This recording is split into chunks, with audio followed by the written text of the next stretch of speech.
स्वागत है आपका हिस्ट्री विद के में। आज हम लोग ब्रिटिश कालीन भू राजस्व व्यवस्था महलवाड़ी के बारे में पढ़ेंगे।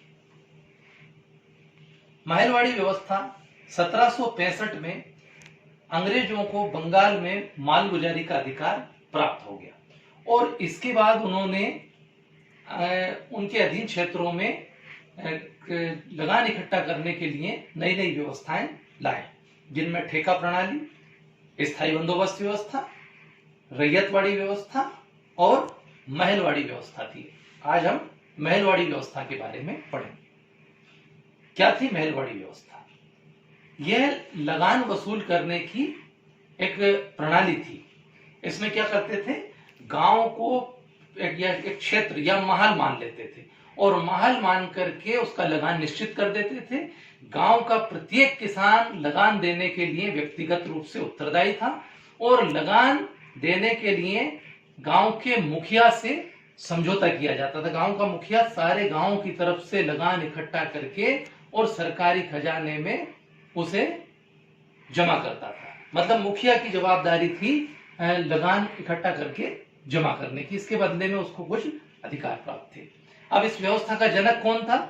तो इस व्यवस्था का जनक हर्ट मैकेंजी को माना जाता है, जिसने 1819 में इसे तैयार किया और बाद में भारत में मार्टिन बर्ड की देखरेख में इसे लागू किया गया। अब ये कहां लागू किया गया? पश्चिमोत्तर राज्य पंजाब में, संयुक्त प्रांत उत्तर प्रदेश में, मध्य प्रांत यानी मध्य प्रदेश में, इन क्षेत्रों में इस प्रणाली को लागू किया गया था। इसकी विशेषताएं क्या थी? देखिए, हम लगान की दर अनुमान पर आधारित थी। मतलब एक अनुमान के आधार पर लगान निश्चित करते थे और पूरे क्षेत्र यानी गांव का लगान निश्चित कर देते थे। इसे ब्रिटिश भूभाग के 30% भाग पर लागू किया गया। लगान वसूली की जवाबदारी गांव के मुखिया की होती थी। लगान की दर लगभग 60% थी, बहुत ज्यादा थी। इसमें किसानों को भूमि का स्वामी माना गया था, परंतु कब तक? जब तक लगान देते रहे। यदि उनके द्वारा लगान नहीं दिया जाता तो उनकी जमीन को नीलाम कर देते थे। इसमें दोष क्या थे? एक तो लगान की दर बहुत ही ज्यादा थी, इससे किसानों की आर्थिक दशा बहुत खराब हो गई। एक नए वर्ग, साहूकार वर्ग का जन्म हुआ, जो किसानों का ब्याज पे पैसा देकर के शोषण करता था। गांव का मुखिया, जिसे नंबरदार कहते थे, वो भी किसानों का शोषण करता था।